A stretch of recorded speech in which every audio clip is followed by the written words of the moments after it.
Howdy folks, Matt here with Gulf Coast Fit, and today I want to share a special video with you. Man, I think they're all special, just like I think all of you are special. But a special video because I really want to give you some insight into how as your training age increases, as the years go by, you learn your body and your capacities and what you need to do to get the most out of your workout. And what that boils down to is how to maximize your training economy. Training economy means getting the most out of your energetic investment, and that's really what training is all about. Training is about energy investment and energy finances.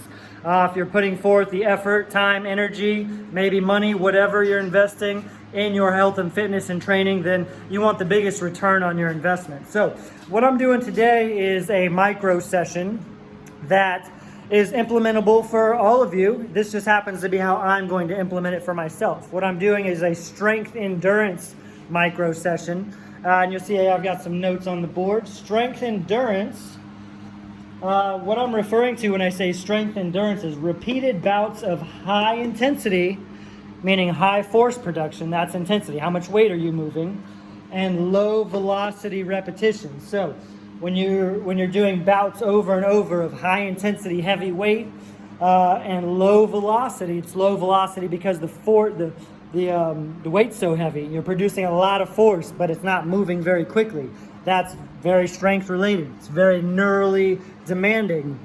And that's what I'm going for. I'm going to this strength endurance workout. It is taxing on your nervous system, but that is something that is very valuable to develop, is the resilience, recovery capacity, and capabilities of your neural drive, which is different for everybody. But with this strength endurance workout, I'm shooting for 20 to 40 repetitions of barbell Pendlay rows. A barbell Pendlay row is a bent over row coming from the ground, addressing starting strength, moving from a dead stop, the most neurally demanding type of strength exercise. And I've got this little formula here that doesn't mean much except to the people I'm training with and you, since I'm explaining it. Form and focus over fatigue. Form and focus over fatigue. That means the ability to stay mentally tuned in and to focus on the task at hand rather than how exhausting or how fatiguing things are becoming. So the fatigue and exhaustion is inevitable in this type of a workout. I'm combining strength and endurance. Both of those are kind of on opposite ends of the spectrum, but I'm combining them into one endeavor, which means it's going to be very mentally and physically taxing on me. This type of a workout, in my opinion, helps to improve both my recovery capacity, but my mental tenacity and my mental fitness as much as any type of workout, if not more. So form and focus over fatigue means focus on the task at hand. Keep your cool, stay focused, and keep things safe and productive under these stressful circumstances. So the reason I say this is kind of a special video is I'm going to show you how I dial something like this in for myself. I'm going to keep track of how many reps I accumulate, because under this high stress situation, it actually gets hard to count how many reps I'm going to, even if I'm just shooting for 20 to 40 reps. But I'm going to log the assistance techniques and intensity techniques that I implement for myself. You may or may not implement these type of techniques. Maybe you will in the future, maybe you already do. You certainly don't need to implement any of these if you don't want to. You can just focus on the lift itself and the parameters that we're following here. And my parameters are, I'm going to perform a set. This is a form of cluster training. I've been doing a lot of cluster training recently with you all, and I'm going to do a cluster every 30 seconds. And I'm going to do anywhere from 1 to 3 reps every 30 seconds. Again, that's low volume, doesn't seem like a lot, but the intensity is going to be high, meaning I have to produce a lot of force. The weight's going to be heavy, and I'm going to be doing it over and over and over every 30 seconds, which is actually a lot harder than it sounds.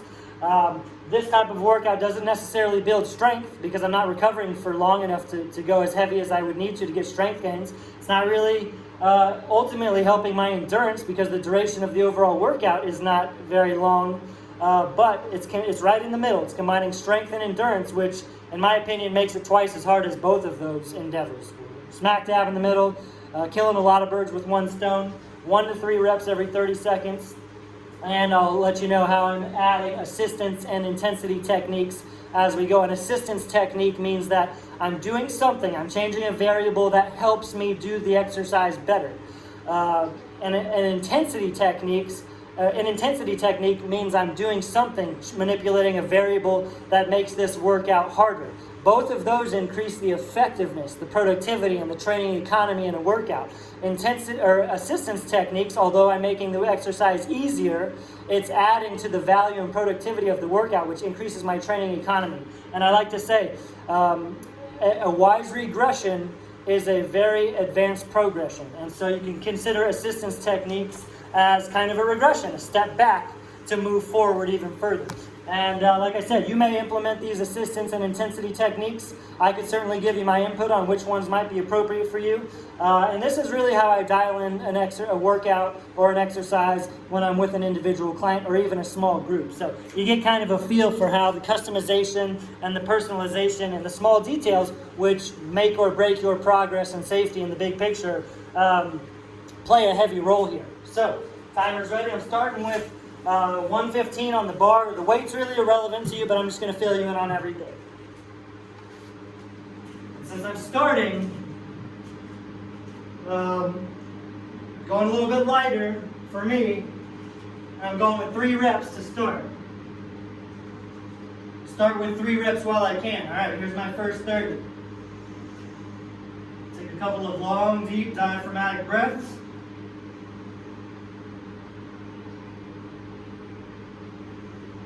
There we go.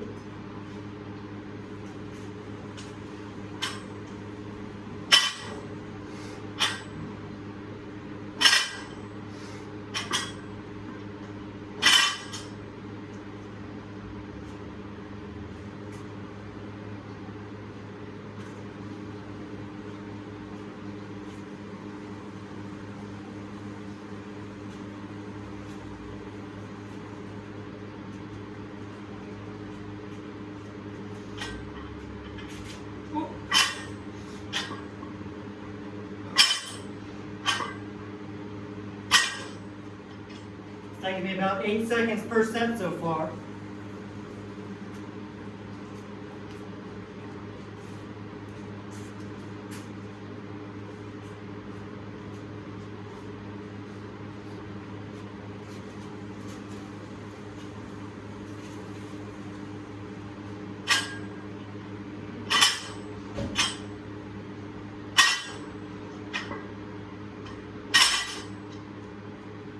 Quick note, I'm using 35-pound plates instead of 45-pound plates, so the bar is lower to the ground. That increases the range of motion. That's an intensity technique. Makes it harder because I have to bend over further to get it.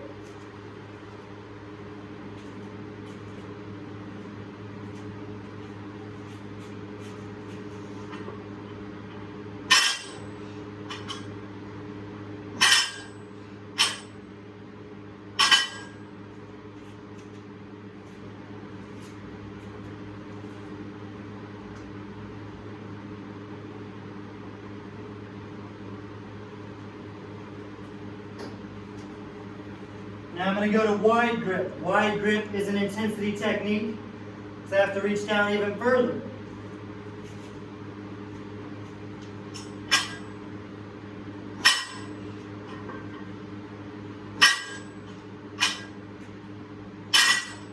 Wide grip is an intensity technique because it puts more focus on my upper back and I have to hinge over further to go get it.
I'm going to add 20 more pounds. That's a simple intensity technique. The most common intensity technique, adding more weight. Still with the snatch grip.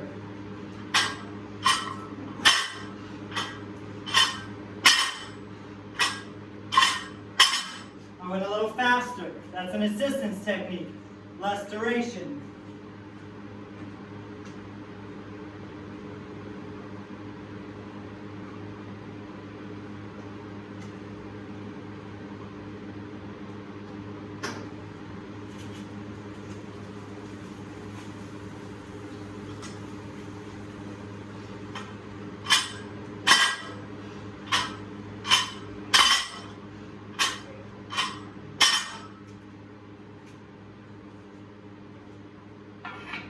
I'm going to add 20 more pounds. That's an intensity technique. But I'm going to take a narrower grip, which is an assistance technique.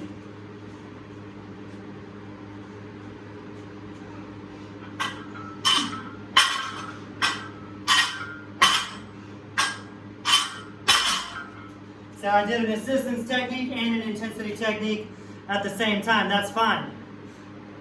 They don't negate each other. Just fine-tuning the dials.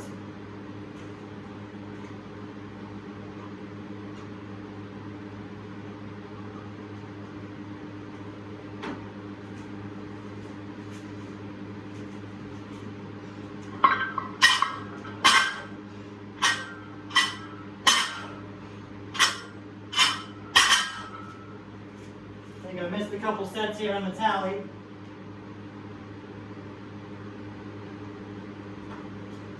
I'm at 24 reps. I'm going to go down to 2 reps at a time. Decreasing the volume is an assistance technique.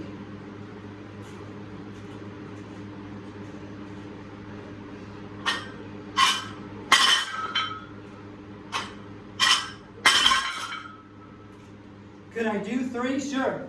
But I want to accumulate a safe amount of volume. I also went down to a narrower grip, a conventional row grip, which is an assistance technique. 2 reps again.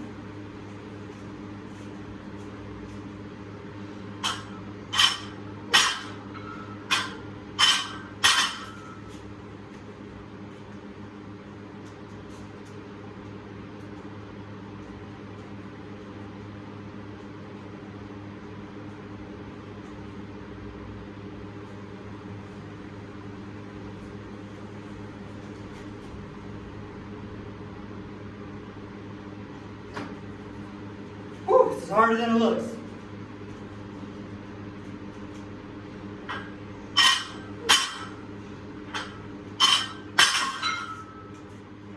I'm going to add 10 pounds. That's an intensity technique. More strength-based.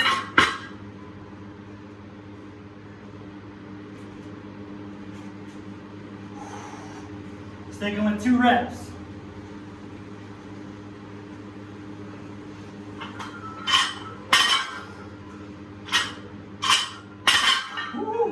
Been working for 7 minutes.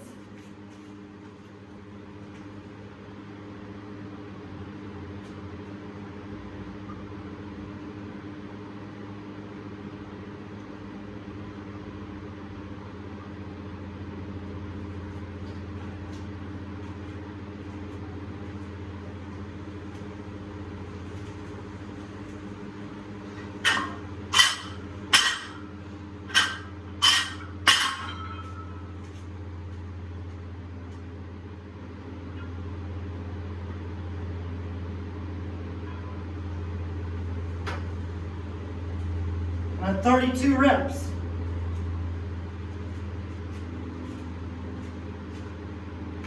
I'm going to add some fat grips in to make this harder instead of going heavier.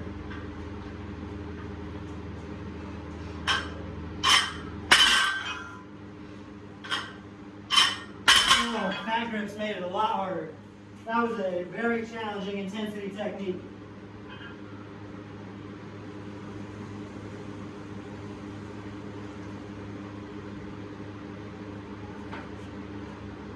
Might not be able to do very many sets with the fat grips, but you can take away an intensity technique for sure. Might need to.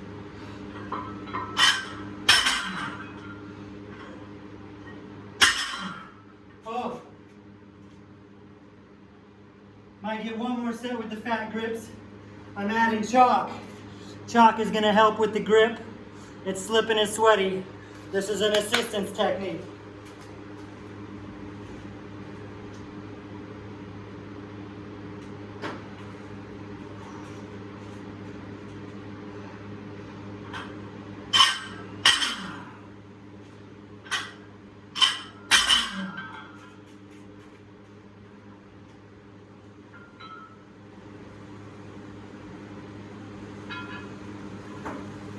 One more set with the fat grips.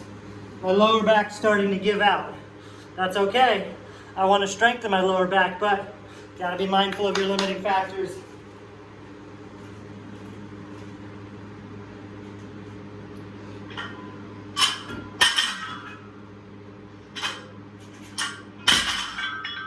Taking the fat grips away, which is an assistance technique.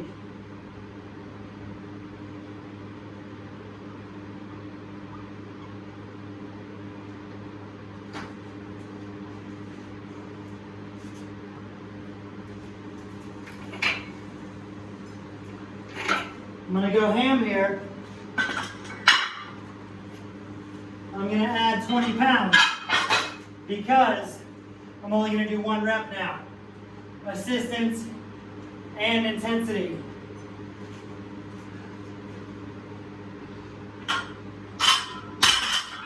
So I was able to make a 20-pound jump there because I took away the fat grips, assistance technique, added 20 pounds intensity technique, decrease the volume, which is an assistance technique.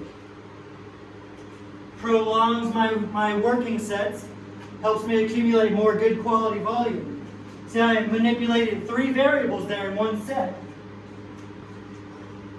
Oh, and it feels good. Big difference between doing 1 rep and 2 reps. That 20-pound jump is A-okay.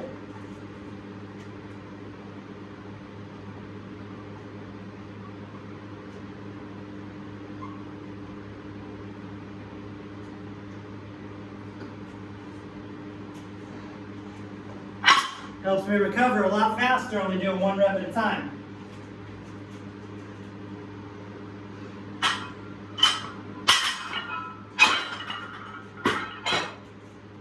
I'm feeling good and I want to do 3 more heavy singles.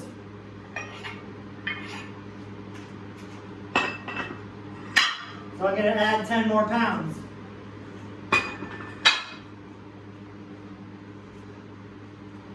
Well, 1 rep is quite the luxury. All right, 3 more heavy singles.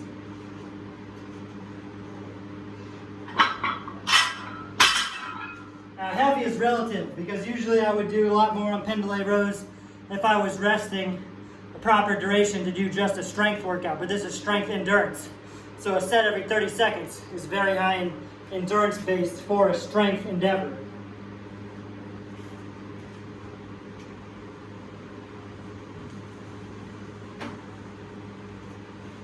I'm going to try to get a paused rep, intensity technique. Nope. Not much of a pause there.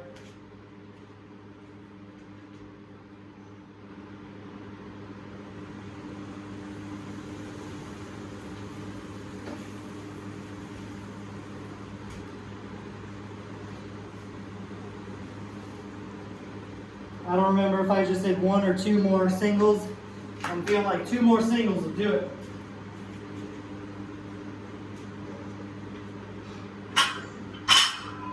Oh yeah, I got 1 more good rep in me.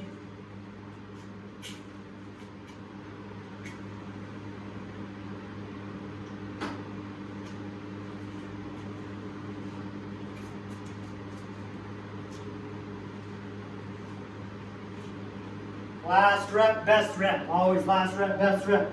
Form and focus over fatigue. Ah, not too bad. So there in 13 minutes, I got a very productive, in my opinion, very productive, high workout economy, big bang for your buck stimulus. Had to turn a lot of dials to keep that as high quality as possible. Write this rep down, and let me go through this real quick. What? That felt good. A world of difference between doing 3 or 2 reps compared to 1 rep. And so you see here, let's run through this. The assistance exercises, things that made it easier so I could keep doing things well. That's what matters, doing things well. I started moving the weight faster, so the duration didn't last as long for each set. Less time under tension. I went to a narrow grip. I started with a wide grip, which was an intensity technique, went down to a narrow grip. I decreased the rep from 3 reps to 2 reps. Later on, I decreased the rep from 2 reps to 1 rep to help me keep moving forward and going heavy, because I want to go heavy because it is still a strength workout. I added chalk to help my grip. Also, I took away the fat grip to help my grip. See how I take things away, I add things and take them away at the right time. I started with a wide grip when it was light. Wide grip is much harder.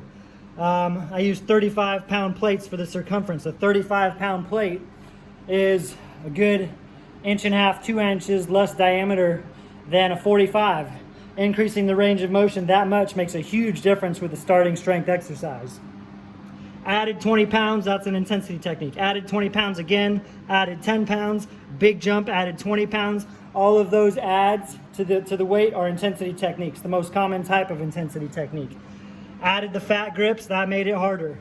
Fat grips or any larger circumference that you're gripping onto is much more neurally demanding, and starting strength is a neural endeavor. That's what you're doing. You're training your nervous system to become more efficient at producing force and to relaying signals from your brain, from your muscle brain to your peripheral muscles. And so you'll notice in some of those sets I added and subtracted. I did intensity techniques and assistance techniques. That's fine. They don't negate each other because they have different effects. And you have to keep playing performance Tetris to see how things fit into place. Now, again, you might not implement all of these intensity and assistance techniques. I would consider myself an intermediate lifter, barely. That's one thing. After 20 plus years, I consider myself a tadpole. It's hard to even call myself intermediate because after this long, I realize that I will never know enough to even equal a drop in the bucket. But I digress. You can add and subtract things based on your performance and how you go. When I'm with a client, I'm making these adjustments as we go. That's because I know my clients like the back of my hand because I work with them and pay attention to everything that they're doing. But you could certainly implement this strength endurance routine with dumbbells, kettlebells, or barbells, but make sure it's 5 reps or less. 5 reps or less so that you're working strength. If it's light enough to where you can do more than 5 reps, it's not strength. But also, you want to go light enough so that way your density is high enough for it to be strength endurance. A set or a cluster every 30 seconds is a short enough rest period, recovery period, to where this could be considered strength endurance. If you're resting more than 30 to 45 seconds between bouts, then it's not really endurance anymore. It's too spread out. So you got to have density and you got to have intensity. Let me add up my reps real quick. Sets of 3, 1, 2, 3, 4, 5, 6, 7, 8. So 8 sets of 3 is 24, 26, 28, 30, 32, 34, 36, 37, 38, 39, 40, 41, 42. I don't know if that was a 43. So I went right above. I said 20 to 40 reps. That's fine. That's just what I was shooting for. But again, I'm not paying attention to reps while I'm working. It's all how I feel. And it's all how you feel. And we'll find out how you feel. Hopefully you feel great from that. So thanks for watching. Implement that. Pendlay rows in a strength endurance manner. Takes a lot of trial and error, a lot of practice, but nothing good comes fast. And ask me questions and I'll let you know how you can tweak things to make them safe and productive for yourself. So thanks for watching. Catch you later.